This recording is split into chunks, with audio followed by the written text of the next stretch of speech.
Hey friends, thanks for joining me, Jim Baroud, to hear a few insights from leaders who represent our innovation ecosystem. Today's chat is with Polina Pompliano, the author of the newsletter, The Profile, as well as the upcoming book, Hidden Genius. So I'm Polina, and it's so hard to find a way to describe everything I do, but probably would fall under the umbrella of writer and entrepreneur. Great. And you have a really impressive background. So why don't you take us even from high school to where you are now? Yeah, so my parents and I moved to the United States when I was 8, and then I grew up in Atlanta, Georgia. And then in high school, I was very introverted, very shy. Both of my parents were chemical engineers, so I thought I was going to be a chemical engineer. So I was in the science program in high school. So I was taking organic chemistry and biochemistry as like a 10th grader, which was interesting because I was not good at it, but I really liked writing. But I had never actually thought about like, oh, this could be a career, this could be something that I do. So in the science classes, the way I realized that I really like research and writing paired together was when we would do experiments and I would sit out on the experiment portion and I would instead offer to write like the 15-page lab report afterwards. So everybody was very happy about that. And that's kind of the writing that I did. But then my friend, so in high school, there were numerous electives you could take. There was like chorus, art, so, like mute band, things that I was not good at. But there was also the newspaper class. So I signed up for the newspaper class, and that was the first time in my life where it gave me license to interview people. I was very shy, but it gave me like I had a job now. I was interviewing people as Polina the journalist. And I really liked that. And I liked learning about people. And then I also it paired it with my love for writing. So from there, I just went all in. I majored in journalism in college. I became the editor of my college newspaper at the University of Georgia. And then I interned at USA Today, CNN. Then I graduated and moved to New York and worked at a media startup. And then from that media startup, I landed at Fortune magazine. Wow. Okay. So what was Fortune magazine like?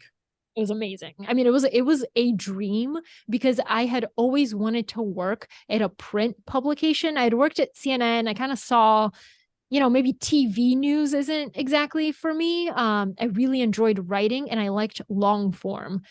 A print magazine, I mean, that's all they do, right? So I didn't start out as a writer. I started out working on audience engagement, which meant, social media and things like that for Fortune. But I quickly weaseled my way into writing, and I even wrote for the magazine. But it was incredible. It was probably the place where I grew up, both personally and professionally, and I got to shadow some of the best business journalists in the world. Great. And what was it? Was it the segue from there to entrepreneurship that you made? Yeah, it was an interesting moment because it all started in 2017. In 2017, I started writing Term Sheet, which was Fortune's daily deal making newsletter. It's read by everybody. It's like a who's who of tech and business executives. Um, and me, I had written a little bit about startups and venture capital, but I didn't know that much. So I was like, I'm going to dive in and I'm going to talk to every single person I can find to learn from, right? And be able to accurately cover this industry. So I had recently started a personal newsletter called The Profile. And I call it a personal newsletter because I didn't even know it was a newsletter. I just called it an email at the time. I liked long form journalism. So I curated and I compiled 7 or 8 long form profiles of interesting people or companies that I came across that week. And that's all I did. I just worked on that, in the evenings and on weekends, and I would send it to family and friends. That was in February of 2017. In August of 2017 is when I was asked to step in and write Term Sheet for Fortune. So technically, the only day that I wasn't writing a newsletter was Saturday. the profile came out on Sunday, and then I wrote term sheet Monday through Friday. So that kind of immersion in the newsletter world showed me a few things, one of which being that like people trust people, not faceless institutions. So yes, like term sheet was a property of Fortune, but it came from Polina, right? And every single day that people got it in their inbox, they felt like they were getting something from me, and they would write back. They would tell me what I did wrong, what I did right, what they liked, what they didn't like. And the whole purpose of term sheet was writing about entrepreneurship, what's going on in the state of entrepreneurship, venture capital, who's buying what company, who's raising money, what drama is there. And there's a lot of drama in the business world. But that opened my eyes to, hold on a second, like I've always written about entrepreneurship, and like it's a little hypocritical because I've never myself built anything. And I started going down that path, and I started thinking, like, what would it look like? This is in 2020. I started thinking this.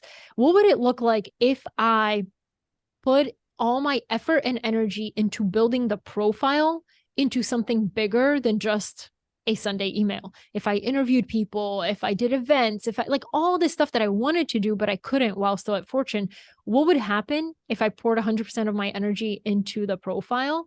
And that led me to eventually leaving Fortune, which was my dream job, to pursue the profile and build something of my own. And when was that? I started thinking about it in January of 2020. I told Fortune at the beginning of March. I gave them like more notice.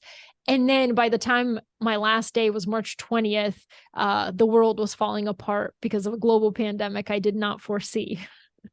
So the pandemic had nothing to do with your plan, though it affected your plan. Yes.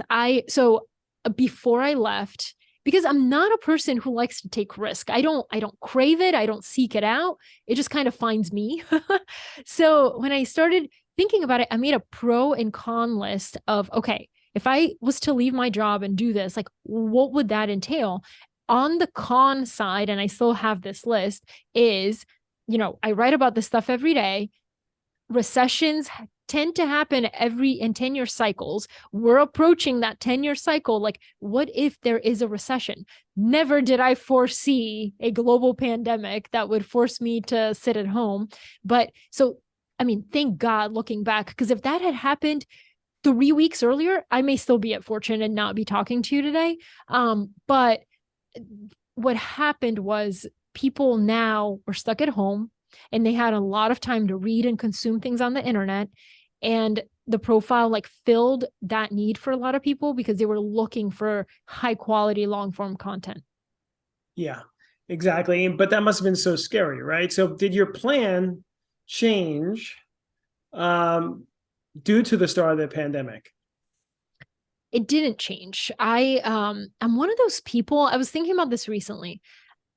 Like, there may be a lot of back and forth on the way to the decision, but once I make the decision, I am all in and I'm 100% committed. So when I knew, like, I made the decision, I left my job, I'm going to work on this thing, I'm going to make it good, and I'm going to make it like bring value to people. There was no question in my mind, like, I will make this work.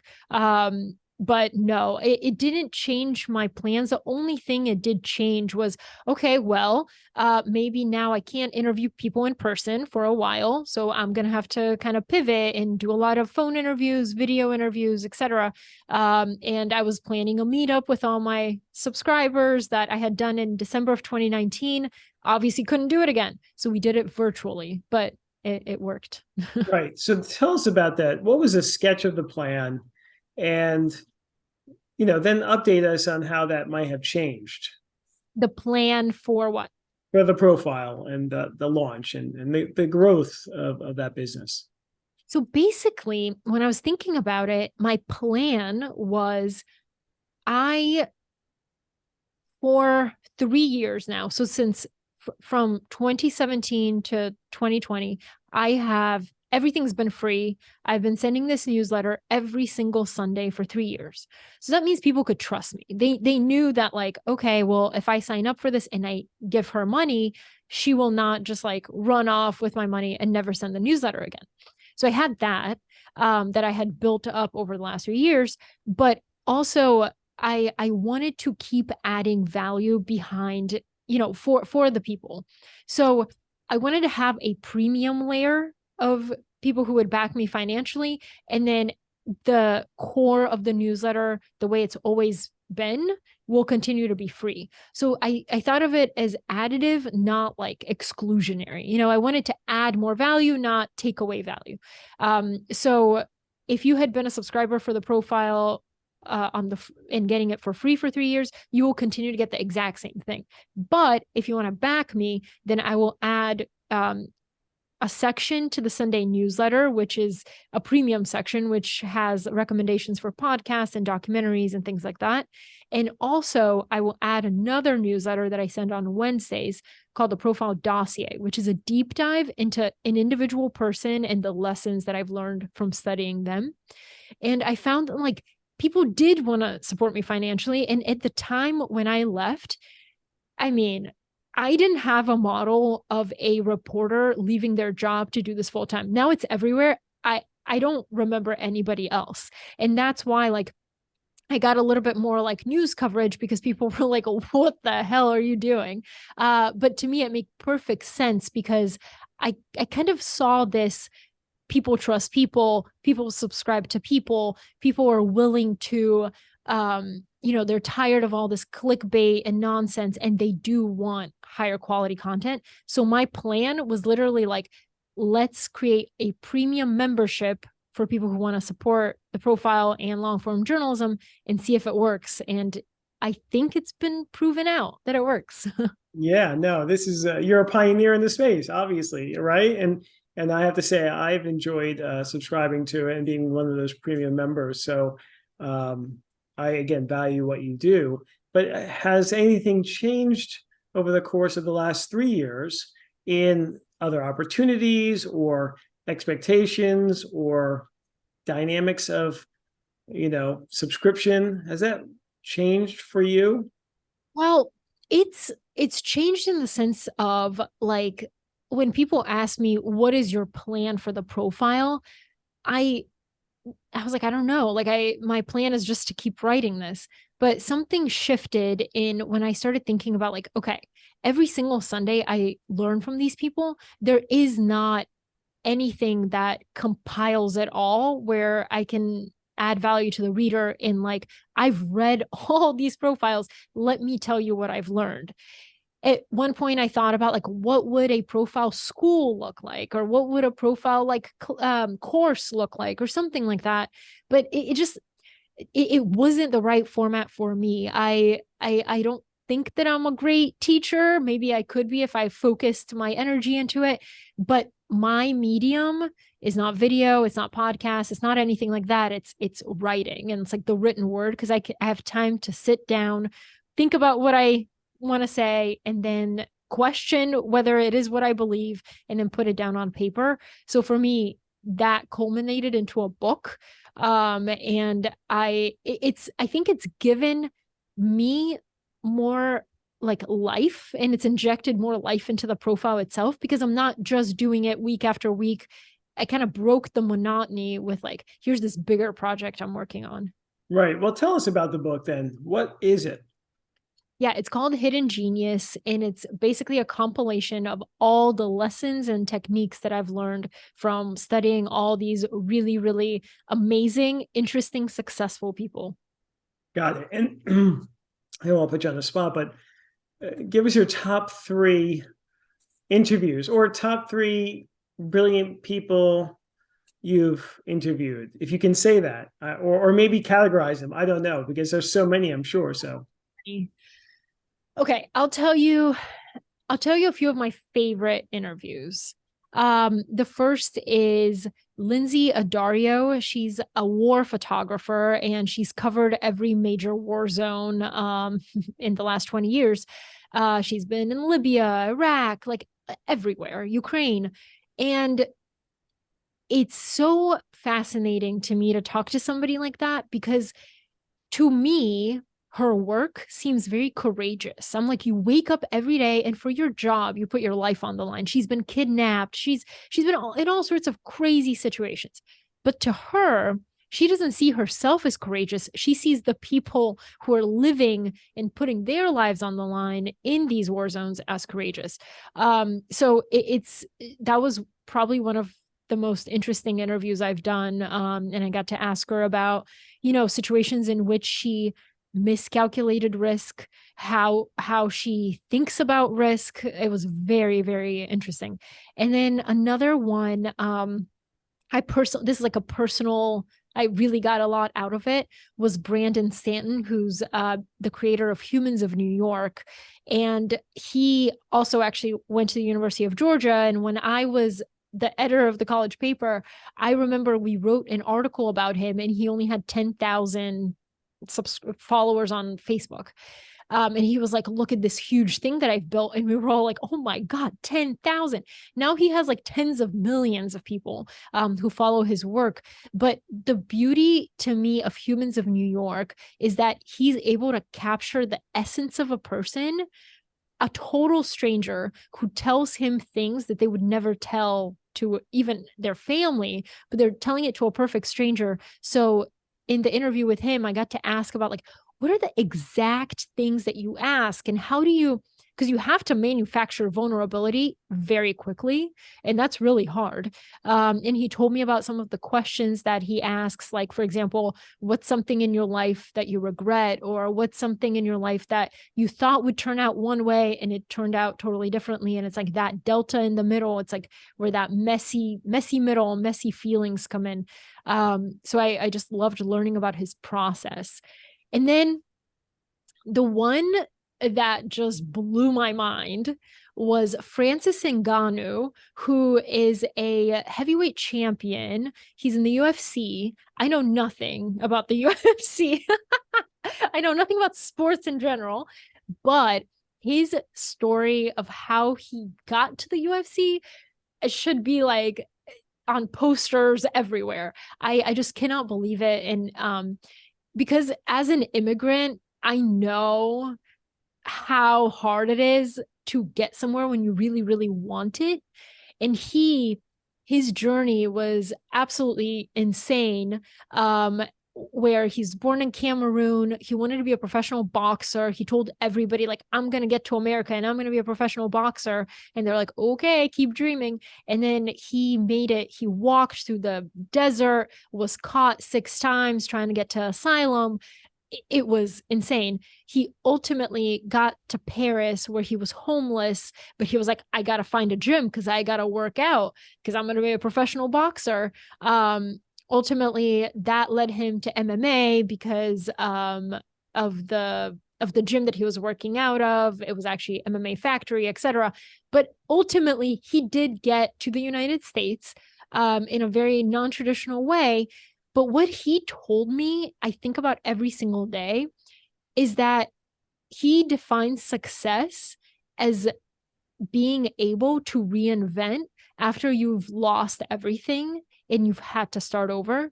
And he's basically one of those people that he's not afraid of losing everything. And to him, like, champion and heavyweight champion in the UFC, that doesn't mean a lot to him personally because he knows where he came from. He's like, I'm not afraid to do that again because I can bet on myself.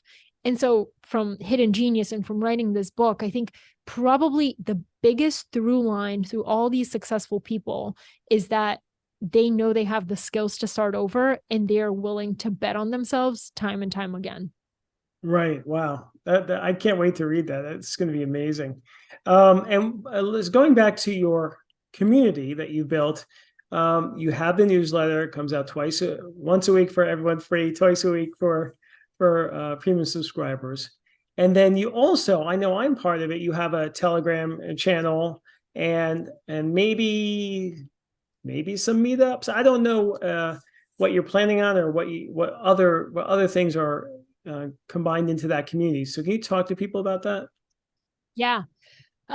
So I think about community a lot, and it in 2019 in December, what we did, I got inspiration from Wait But Why, Tim Urban's blog, and he did this. And I was like, oh, I should totally do this, even though I only had like 10,000 subscribers at the time and he had like 500,000. But I was like, what if we all pick one weekend in December and wherever you are, you guys just like meet up with other profile readers in your area. So I was getting emails. I was working on a spreadsheet, like trying to match people and put them in group emails. It was crazy, but it worked. And there was a profile meetup all over the world.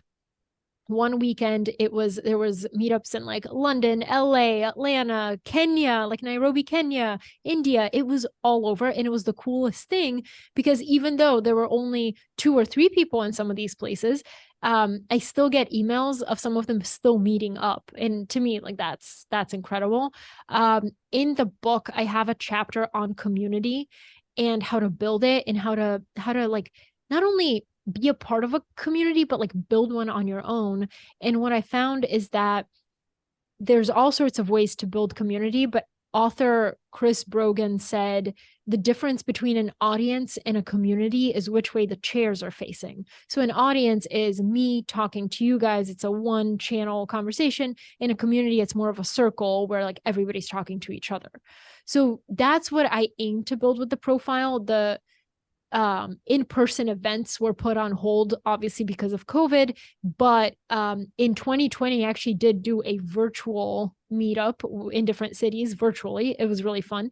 And now with the book coming out, I'm planning to do a lot of those again. That sounds spectacular. And then the Telegram channel, how does that, have you been surprised or any guidance on how that's worked out?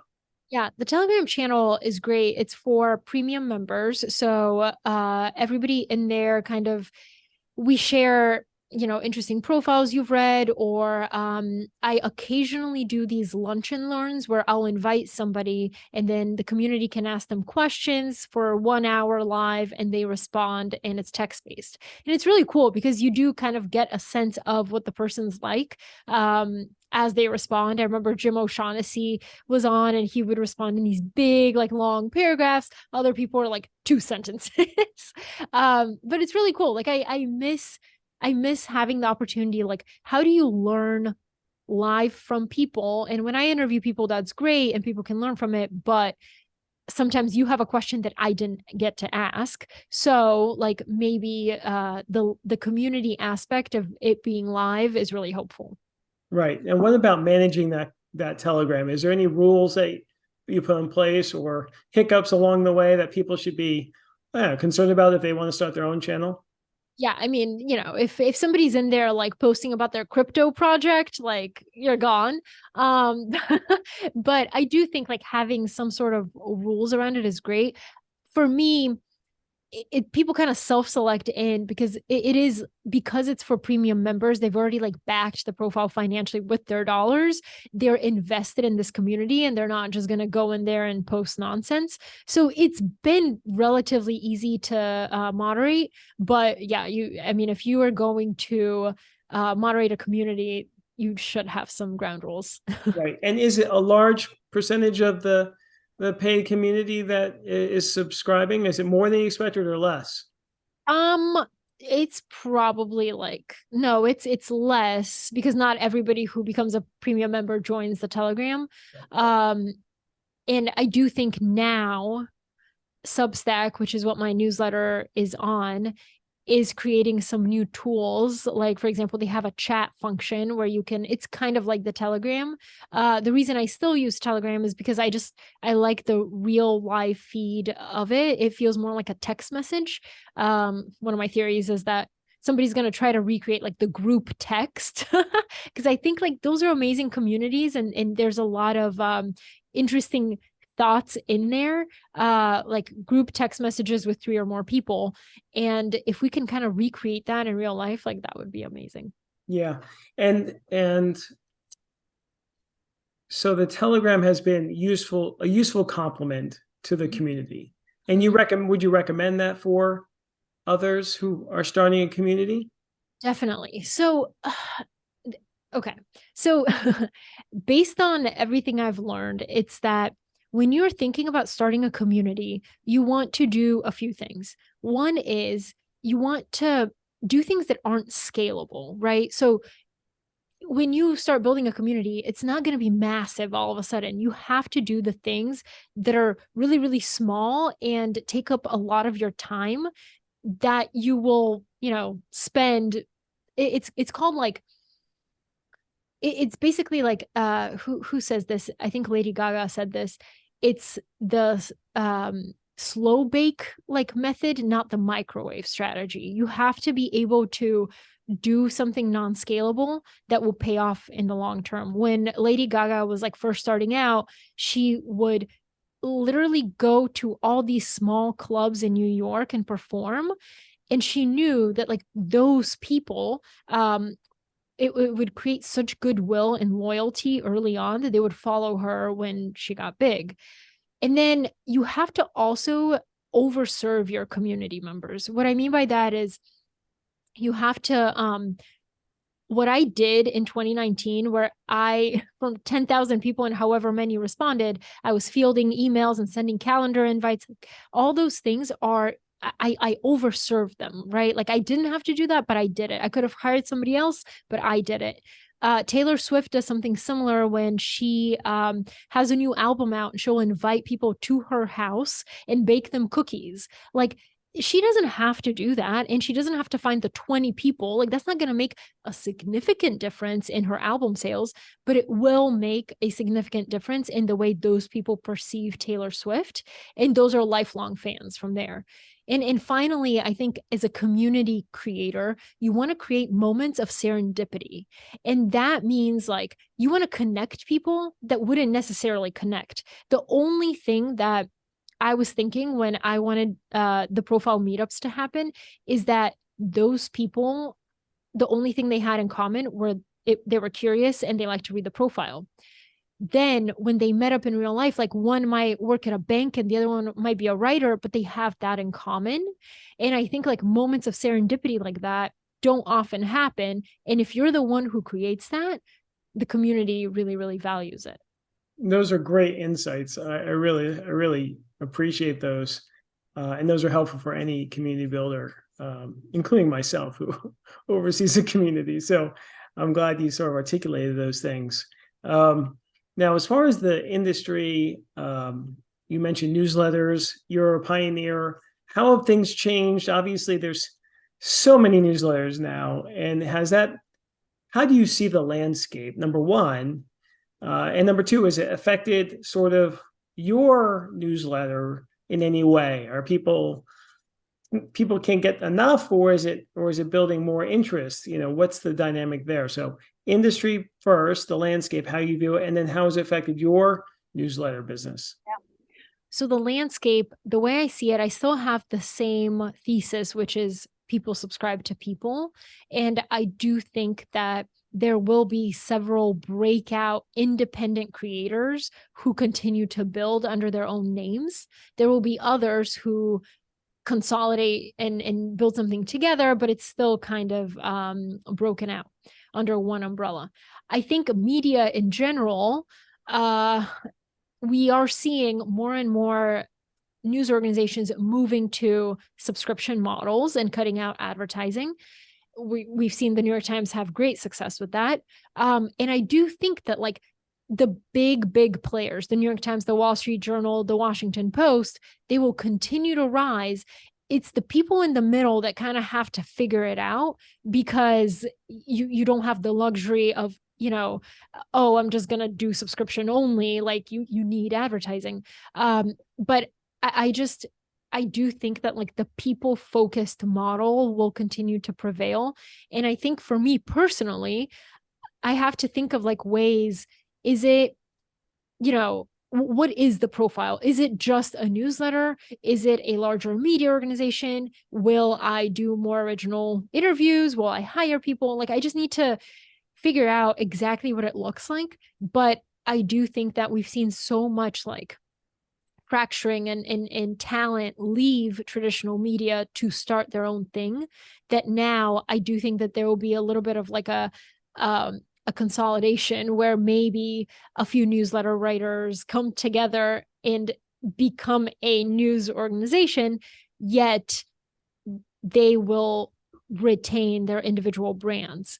I think it'll be really interesting to see how that works, but it will work, in my opinion, because there's so many independent creators where I get my news that like truly investigative journalism, for example, will thrive if it's supported by people, because when it's only supported by advertising, it's just really, really hard. Right. And so, speaking of those other newsletters, can you tell us some that you respect a lot or that you subscribe to or read? Oh, there's so many. There are literally so many. Okay. Let's see. So there is one that I absolutely love. And it's probably not one that most people have heard of. It's called My Sweet Dumb Brain, and it's written by Katie Hawkins Garr. She used to be my boss at CNN when I was still an intern, actually. And she started it after her husband, who was in his early 30s, died unexpectedly running a half marathon. And the overarching theme is about grief, but the way that she ties that to the everyday like experience of being a human being, it's masterful. And I read it and I love it because of the way that she kind of distills these ideas, and you're like, whoa, like I did not know that's where you were going, but it's really, really good. Wow. And is there, you always hear about fatigue now with everything, for all subscriptions, right? People are starting to trim. Is that affecting the newsletter business? Well, I personally, the profile has continued to grow, but I do think there is fatigue. I mean, I, for one, I have so many newsletters that I started a different email account, and I was like, I'm only going to use this one for newsletters. But for me, it's like they are, for each one, I take something different from it. So obviously, I don't subscribe to a ton of daily newsletters. Maybe I subscribe to three, but everything else is like weekly. So I know on Tuesdays what I'm getting, on Wednesdays what I'm getting. But yeah, I do think there's fatigue, which is why I think like the consolidation will occur and people will figure it out. But yeah, I mean, people are much more selective about where they put their money, for one, and two, I think I talk a lot about this idea of a content diet. It's like, what is your content diet made of? And you have to decide, like, is this adding value to my life, or am I just like deleting it every week? Right, right. And would you ever consider being part of a consolidated group? Not right now, because I'm still trying to figure out what I want the profile to be, but why not? I'm open to it in the future, maybe. Got it, got it. Um, let's see. Where do you get your ideas for people to interview? Is it through these other subscriptions or? It's super random. Sometimes I'll do it because I'm thinking like, what is an idea that I want to learn more about? And based on the idea, then I'll get the idea. I'll be like, okay, well, who is the best person to teach me about this? And usually the answer is obvious. Sometimes it's not as obvious. And once I identify that person, I just go all in. For example, like if you want to build a profitable, massive company from scratch when you know nothing, and that's super specific, Sarah Blakely, who founded Spanx, is probably the perfect person to teach you that. Sometimes it will be, I am texting with a friend and she says, hey, I was reading this book and this guy seems really interesting. Maybe you should look into him. And I start looking into him and it's fascinating. I find ideas everywhere. And I think in the book, I talk about how ideas hide in plain sight all the time. And usually it's found in a text message, in a book, on a random like shelf in the library. Like you accidentally find things. And if you become more aware, you could be like, oh, this is an interesting thread. Let me pull on it. And then you get ideas that way. Got it. Now, what about trends going forward? Are you seeing anything not only in media, in business, in society that are that are on your mind, what's next, or obviously brings potential content or people to interview for you, or things to note. What are you seeing that's Yeah. interesting? So it's going off of the idea of like people trust people. I think that a lot of these brands and companies have realized that. And I think that we're going to see a much more of humanizing of corporate America in a way that's, hey, like, you know, the CEO of Goldman Sachs is a DJ. Let us tell you about what he does on weekends. Like people want to empathize and feel a part of, like they know who's running their organization or they know what they're signing up for. And I think like corporations understand that, but I do now think that we're going to see much more of a trend of let's humanize these CEOs in a way where it's more than just a profile in Fortune magazine. It's going to be more of like community events and like things that here's what I'm reading and like a much more like sharing of personal things. That's interesting. So in some sense, they're becoming their own creator influencers for their Exactly. own company and beyond, right? That's really fascinating. Now, speaking of that, as far as social media, how do you view that landscape as a creator and influencer yourself? What's your take on the various platforms? Yeah, I think that you have to just be wildly protective of the platforms that take the most of your time. For me, it's probably Twitter, but in the sense where I've curated my Twitter in a very, very serious way. I don't follow that many people, and that's on purpose because I want to only like James Clear told me this. I interviewed him a few years ago, and he said that basically by choosing who to follow is choosing what ideas come into your mind.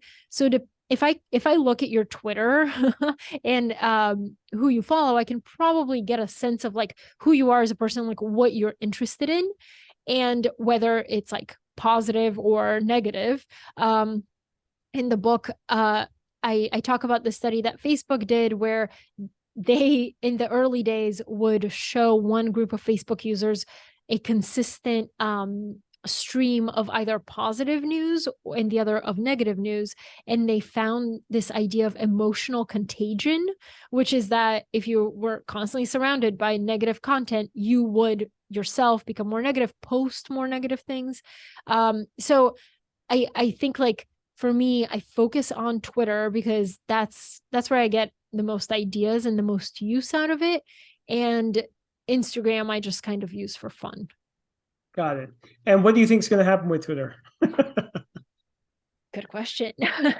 I think Twitter and what's recently happened has opened the eyes of a lot of creators that you have to own your community, your distribution, your words, essentially, because it could be taken away from you and for no reason or for a good reason, but it doesn't matter. If you're not in control of it, you're relying on somebody else's decision making. So I think it'll be interesting to watch what a lot of these newsletter writers do and independent creators. Like will they try to move it more in house? Will they try to I genuinely believe that the email list is the most important and powerful thing that I possess, because my Twitter followers can go tomorrow, but this email list, I've spent so many years just building trust and just loyalty, and I feel like they know me and I have so many conversations there that I could never have on Twitter. Right. That's some good feedback there. And what about young people? Obviously, most of them these days want to do something entrepreneurial, want to be a YouTube influencer like my daughters, or or some other type of creator or influencer.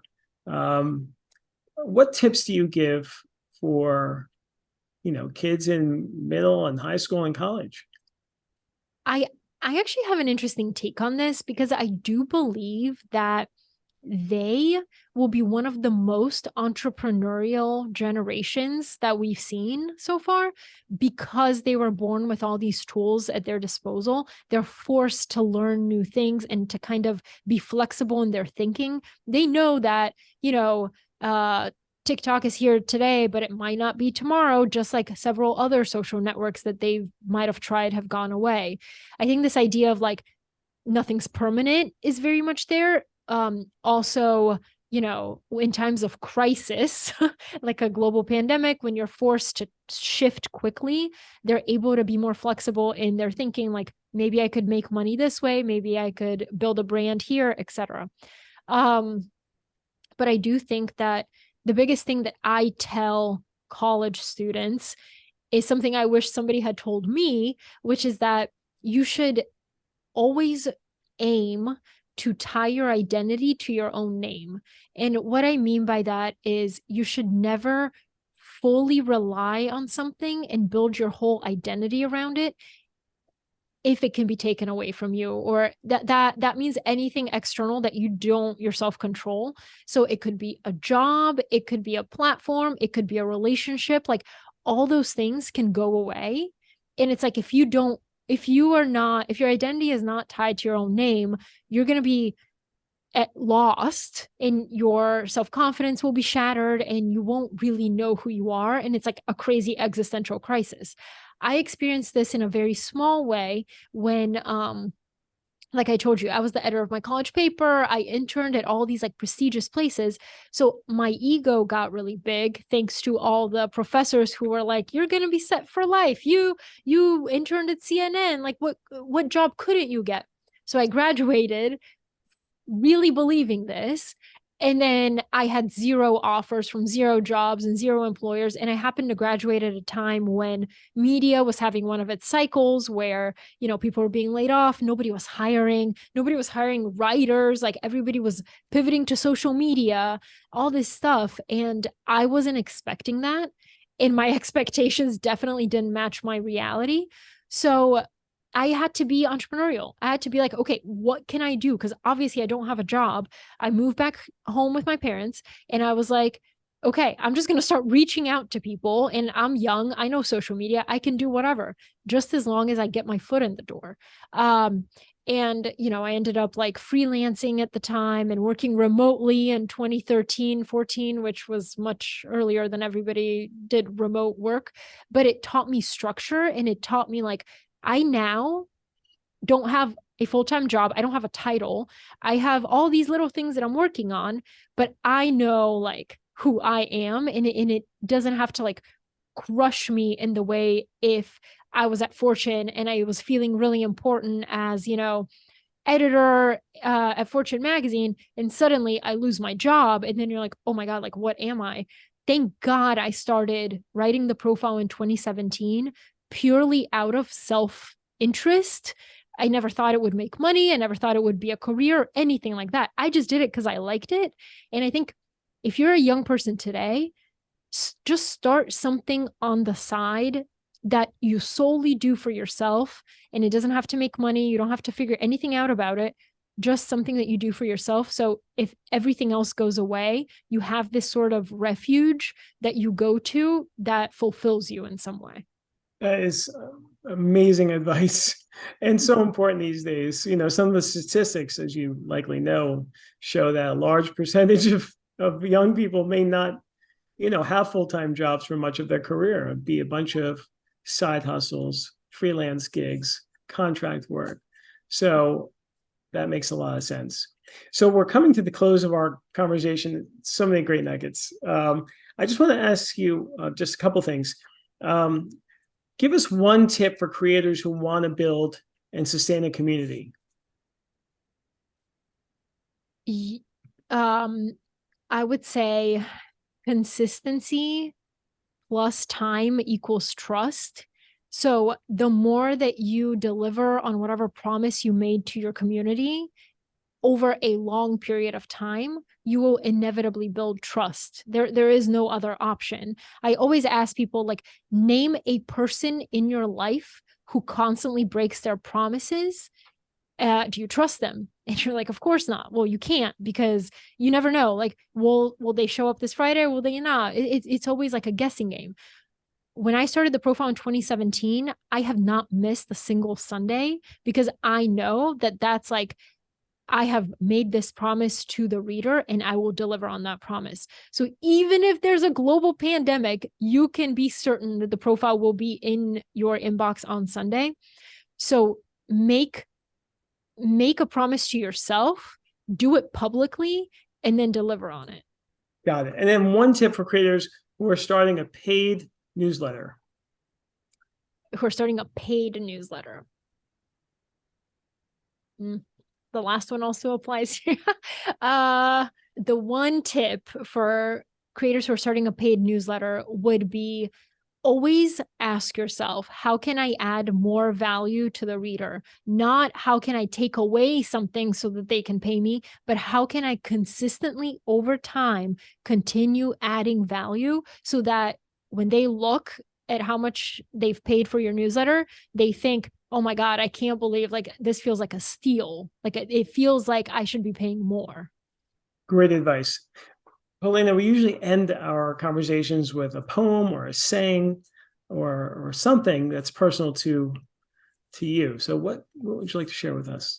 Okay. So I have it here. Let me pull it up. Um, in my book, I explained that the one thing I read that pushed me over the edge to quit my job and work on the profile full time is this 1999 commencement speech by Anna Quinlan that she delivered. And it was all about success. And at the time, when I was working at Fortune, I always measured success as something like monetary or, achievement or something very traditional, like the traditional definition of success. But this is what she said, and it kind of informed my definition of success. She said, I am successful on my own terms, because if your success is not on your own terms, if it looks good to the world but does not feel good in your heart, it is not success at all. Remember the words of Lily Tomlin: if you win the rat race, you're still a rat. So it's like, how do you define success? And to me, it's not about the rat race. I would rather be working on something personally fulfilling than trying to be the best at something just to compete with my coworkers. That is a great way to end. Thank you so much, Polina. This has been a great conversation. I really enjoyed it. Thank you so much. Thanks for joining us. I hope you enjoyed the show. Please like it, leave a review, and subscribe. See you soon.